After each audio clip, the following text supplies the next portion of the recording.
그런 경험을 해본 적이 있습니다만 산을 다니다 보면 오를 때보다 내려갈 때 사고가 나는 경우가 종종 있습니다.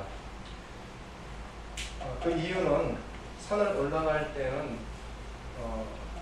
열심히 집중해서 목표를 향해서 부지런히 올라가지만 산을 내려올 때는 일단은 정상을 다 올라갔다라는 마음의 안도와 그리고 빨리 이제 내려가서 쉬어야 되겠다는 그 조급함도 좀 마음속에 작용하고 그리고 내려가는 것은 좀 수월하다라는 여유로운 마음도 생기는 것 같습니다.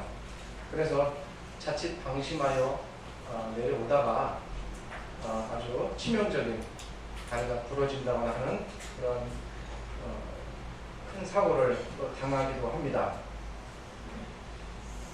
가만히 생각해 보면 성도의 삶이 때로는 이렇지 않나 생각해 봅니다. 그것은 마치 산을 내려가는 것처럼 조금만 방심하면 발을 헛디뎌 넘어지거나 또 다치기 쉬운 삶의 여정이라고 볼 수 있습니다. 그래서 어찌 보면 늘 긴장하고 마음의 조심함을 잃지 말아야 하겠습니다. 그런데 그렇게 조심해서 안 넘어지려고 애쓰지만 잠시 딴 생각하다가 미끄러져 내려가는 것처럼 성도의 삶이 이렇게 자신도 모르게 넘어지는 때가 있습니다. 비록 그리스도인이라 할지라도 여전히 불완전하고 미숙하고 또 연약하기에 넘어지는 것입니다. 때로 사람은 자신이 범한 잘못이 얼마나 심각한 것이고 그리고 하나님의 말씀의 가르침에서 얼마나 깊이 떠나 있는가를 미처 깨닫기도 전에 이미 자신이 그러한 잘못된 상태에 처해 있다는 사실을 시간이 지나고 나서 뒤늦게 발견할 때도 있습니다.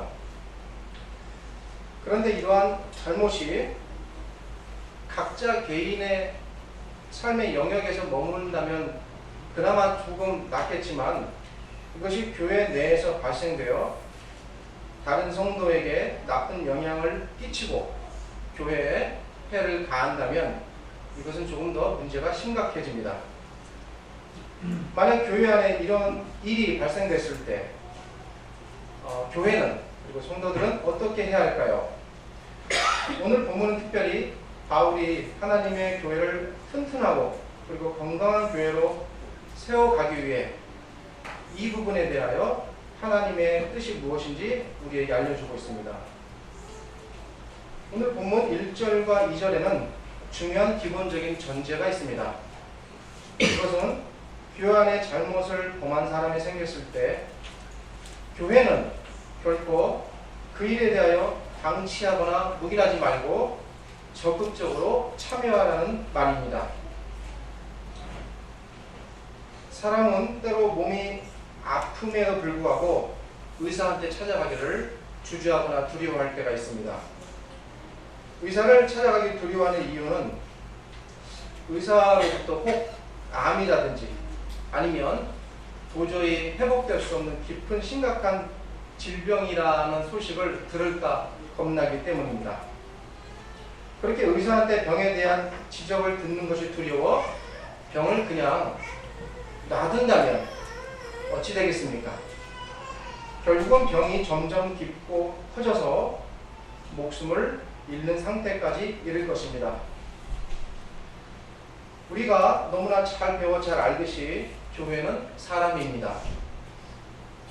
개인 한 사람을 가리키는 사람이 아니라 우리 각자 개개인이 모여서 만들어진 사람들의 모임으로 이루어진 사람입니다.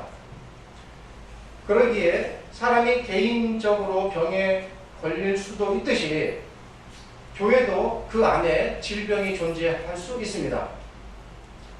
개인이 자기 병을 계속 놔두면 그 병이 온몸에 퍼져 그를 죽음으로 몰고 갈 수도 있듯 교회 안에 발생된 이 병을 그대로 놔두고 치료하기를 게을리하거나 거절한다면 결국 그 병은 사람들 간에 넓고 깊이 퍼져 그 교회 전체를 심각한 위험에 빠뜨릴 수 있습니다. 그리하여 결국 교회로서의 본질을 잃고 그 기능이 마비된 채 결국 살아있으나 죽은 교회가 됩니다. 우리 주님께서는 요한계시록의 말씀을 통해서 그러한 예들을 들어주셨습니다. 바울은 갈라디아 교회 안에 있는 이 사실을 정확하게 보았습니다. 교회 안에 작은 질병의 조짐이 보인다면 어찌 대처해야 할까요? 서로 열심히 질병을 진단해주고 그리고 그 병에 대하여 지적하고 말해주고 그리고 나아가서 하나님의 말씀으로 그 병을 고쳐주기를 힘써야 합니다.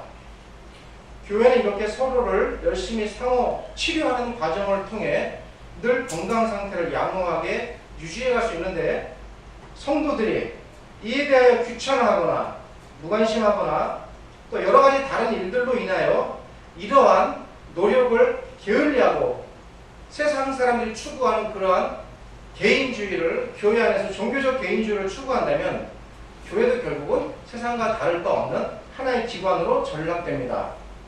바울이 1절에서 이 사실에 대하여 말하기 시작합니다. 먼저 1절은 형제들아 사람이 만일 무슨 범죄한 일이 드러나거든 이라고 말합니다. 1절은 교회 안에 이러한 잘못을 범한 사람이 생겼을 때 신령한 너희는 온유한 심령으로 그러한 자를 바로잡으라 명령으로 말합니다. 여기서 신령이라는 말은 직역하면 하나님의 영을 가리키는 표현입니다. 따라서 이 말은 곧 성령 하나님을 가리킵니다. 신령한 너희는 이라는 말은 성령 하나님께서 계시는 그분 안에 거하는 너희는 이 말입니다. 성령 하나님을 모시고 살기에 성령 하나님의 뜻을 존중하고 그 가르침에 따라 행하라는 말입니다. 1절에 따르면 교회 안에서 잘못을 범한 사람이 생겼을 때 특별히 온유한 심령으로 대하라고 말합니다. 바울은 갈라디아서 5장 23절에서 온유를 금지할 법이 없다고 말합니다. 이 말은 어떠한 경우에도 사람을 대함에 있어서 온유함을 잃지 말라는 말입니다. 온유함은 모든 경우에 예외 없이 행해져야 하며 그리고 이렇게 온유하게 대하는 일은 잘못을 범한 사람을 지적하고 그의 죄를 징계하고자 할 때도 이뤄서는 안 됩니다. 사람이 잘못을 범했다고 해서 그 사람을 온유하지 않게 대해도 된다는 것은 성경이 허락하지 않습니다. 성도는 서로 간에 모두에게 온유하게 대하는 일에 힘써야 하나 평소에는 온유함을 잘 유지할 수가 있습니다. 그러나 특별히 잘못의 문제가 발생했을 때 온유함을 잃기 쉬운데 바울은 이 점을 잘 지적해주고 있습니다. 매우 열심히 있고 그리고 참으로 그리스도인의 삶을 열심히 살아가려고 노력하는 사람이 자기의 기준으로 다른 사람을 가혹하게 판단하여 그로 하여금 결국은 스스로 고통받게 하는 것입니다. 특별히 잘못을 지적하여 회개케 할 때 이 온유함을 잘 유지하여 진정으로 그가 죄로부터 돌이킬 수 있도록 애쓰라고 바울이 말합니다. 이어서 1절은 사람이 이렇게 온유하게 대해야 하는 목적이 무엇인가 말합니다. 그것은 사람을 바로 잡아주기 위함입니다. 예를 들어 어떤 환자의 몸 안에 종양이 생겼다거나 아니면 사고로 인해 다리가 부러졌다면 그 사람은 수술을 통해 고침을 받아야 합니다. 이렇게 고쳐주는 일을 다른 말로 교정해준다 이렇게 말할 수 있습니다.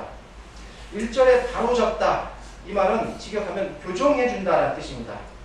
이 말은 당시에 물건에도 적용이 되었습니다. 특별히 옷을 수선해준다는 의미를 갖기도 합니다. 당신의 옷이나 신발 또는 그물이 망가지면 헤어지고 고장난 부분을 고쳐서 다시 씁니다. 여기에 쓰인 바로잡다라는 말은 이렇게 잘못된 부분을 고친다는 말입니다. 그렇다면 이렇게 사람이나 물건을 교정하고 고쳐서 사용하는 목적은 무엇입니까? 그것을 원래의 사용 목적에 맞게 돌려놓기 위함입니다. 1절은 이와 같이 사람을 원래 온전한 상태로 돌려놓기 위해 죄를 범한 사람을 대할 때 온유함으로 대하여 그로 하여금 하나님 앞에 참되고 바른 사람으로 설 수 있도록 바로잡아주라는 말입니다. 이어서 1절은 다른 사람이 죄를 범한 것을 통해서 죄 범하지 않은 죄를 범하지 않은 거기에 속하지 않은 사람들은 어떻게 해야 되나 여기에 대하여 말합니다. 자만심은 사람이 자기 자신을 다른 사람과 비교하는 데서 생겨납니다. 만약에 우리 중 누구와도 전혀 비교하지 않는다면 자만심이라는 것이 끼어들 자리가 없습니다. 그러나 아무리 훌륭하고 탁월하고 높은 위치에 있는 사람이라 할지라도 그가 다른 사람과 비교하는 순간 그 사람 속에 자만심이 생겨납니다. 다른 사람이 범한 죄를 보면서 나는 그들과 달라 라는 자만심을 갖게 되면 자신을 경계하고 조심하는 일에 소홀하게 됩니다. 사탄은 그런 사람의 자만심을 비집고 들어와서 그 사람을 죄의 수렁으로 빠지게 만듭니다. 1절 뒷부분에 기록된 시험이라는 말은 유혹이라는 말로도 번역될 수 있습니다. 이 말은 사탄이 사람을 유혹하거나 시험에 들게 하여 결국 죄를 빠뜨리게 하는데 그 이용하는 통로가 자만심이라는 것입니다. 사탄은 사람의 자만심을 이용하여 그 사람을 부주의하게 만들고 그리고 죄의 올가미를 씌웁니다. 그런데 자만심에 빠진 사람은 자신이 이러한 사실에 처해 있다는 것을 모릅니다. 자신을 다른 사람과 비교하여 자신이 우월하다고 여기는 영적 허영심은 결국 그 사람을 죄에 빠지게 만듦을 우리는 잘 경계해야 합니다. 이러한 사실을 잘 깨달은 바울은 1절 뒷부분에서 이렇게 말합니다. 너 자신을 살펴보아 너도 시험을 받을까 두려워하라. 다른 사람의 잘못을 보면서 혹시 나도 저런 유혹을 받지 않을까 경계하면서 두려워하는 것, 이것이 자신을 자만심 가운데 내놓지 않는 것입니다. 사람이 하는 말 가운데 나는 누구와 달라, 나는 안 그래 라는 생각과 그런 말처럼 자신을 위태롭게 하는 것도 없습니다. 그러한 생각과 말은 결국 자신을 사탄이 쳐놓은 그물에 가두고 스스로 갇히는 것과 같습니다. 그런 사람은 자만심이 곧 그 사람의 올가미가 되어 자기의 허물이 무엇인지도 깨닫고 보지 못한 채 다른 사람의 교훈을 받아들이지 않고 점점 더 깊은 죄의 수렁으로 빠지게 됩니다. 이어서 2절은 1절에 기록된 것과 같이 죄를 범한 다른 사람을 일으켜 세워주는 일이 어떤 의미를 갖는 것인지 설명해 줍니다. 2절은 너희가 짐을 서로 지라 라고 말합니다. 여기서 짐이란 서로 살아가면서 생활 속에서 겪는 무겁고 어려운 고민거리나 무거운 짐들 이런 것을 말하는 것이 아닙니다. 1절과 연관해서 생각해 볼 때 여기서 말하는 짐이란 죄의 짐을 말합니다. 사람이 죄에 빠지는 것은 마치 무거운 짐을 지고 견디지 못하다가 결국 쓰러지는 것과 같다라고 생각합니다. 무거운 짐에 눌려 쓰러진 사람을 보고 그냥 말로 일어나라 라고 말하는 것은 아무 의미가 없습니다. 그에게 필요한 것은 그의 짐을 함께 들어주어 그로 하여금 그 죄의 짐에서 벗어나게 하는 것입니다. 짐에 눌려 쓰러진 사람은 짐을 함께 들어줌으로써 일어서도록 도와주라고 바울은 말합니다.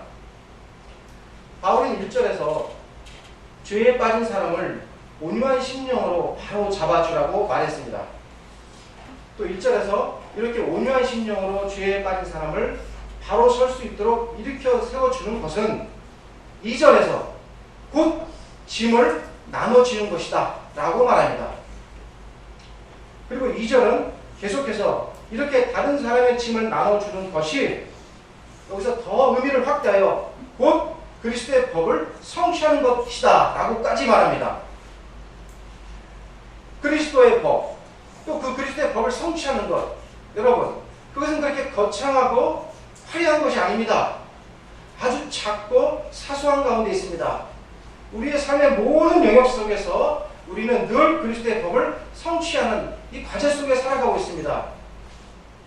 우리가 이렇게 우리의 이웃의 어려움을 헤아리고 그의 죄를 지적해주고 그로 하여금 죄로부터 돌이킬 수 있도록 어떻게 돕는다면, 그래서 그가 그리스도의 사랑으로 바르게 설 수 있다면 그것은 무엇보다도 위대한 그리스도의 법을 성취하는 것입니다.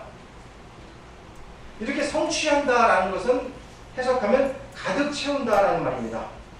그래야 2절 중간은 그리하여라는 말이 나오는데, 이 말이 직역하면 이러한 방법으로 라는 말입니다. 따라서 2절은 이러한 방법으로 사랑하는 이웃의 죄를 돌보고 그를 일으켜 세워주는 이 일을 통해서 그리스도의 법을 성취하라 라는 말입니다. 각자 강하고 건강한 사람도 있겠습니다만, 많은 사람들은 홀로 약하고 무너지기 쉽습니다.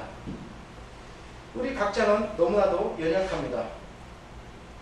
그런데 이런 우리 연약한 우리 각자가 모두 함께, 그리고 동시에 전체가 건강해지고 강하게 되는 길이 있습니다. 그것은 무엇입니까? 그것은 우리가 서로가 서로를 붙잡아주는 것입니다. 머리카락 한 올은 잡아당기면 쉽게 빠지거나 툭 끊어집니다. 그런데 그런 머리카락 한 10여 개를 묶어서 꼬아서 당겨본 적 있습니까? 결코 끊기가 쉽지 않습니다. 사탄은 우리 각 사람을 쉽게 무너뜨릴 수는 있어도 우리가 진정으로 서로를 돕고 배려하고 사랑하는 마음으로 건강하게 세워갈 때 결코 이 하나님의 교회를 해할 수 없습니다. 갈라디아 교회는 많은 사탄의 공격에 노출되어 있었습니다.